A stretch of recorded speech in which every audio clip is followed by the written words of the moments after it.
Station Commander Kimbrough and Peggy Whitson, setting a new record as the world's most experienced female spacewalker, floated outside the International Space Station Thursday, and continued work is underway to establish a second mooring port for United States ships United Ferry crew.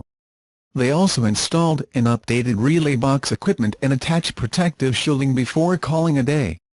One of the shield segments is going to be installed in a vacant port managed to escape its belt, which floats away before the astronauts noticed. Was right next to the radiator, is moving the zenith station, maybe half a foot in a second that goes, it seems zenith right from the angle of the radiator.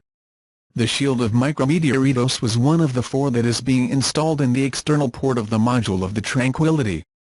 Flight controllers quickly determined that it did not pose a threat again in contact with the station, and after consulting the ground, engineers suggested astronauts to compensate for the lost panel by installing a heat shield that they had just removed from an extension of the docking port.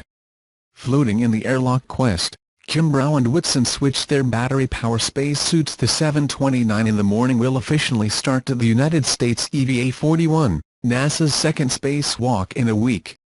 This was the 199th EVA season, the 4th so far this year, the 6th for Kimbrough and the 8th for Whitson.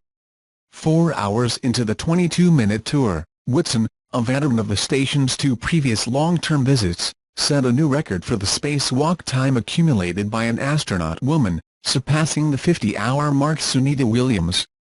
At the conclusion of the spacewalk, EVA Whitson's total time stood at 53 hours and 22 minutes, moving it to 5th on the list of most experienced astronauts.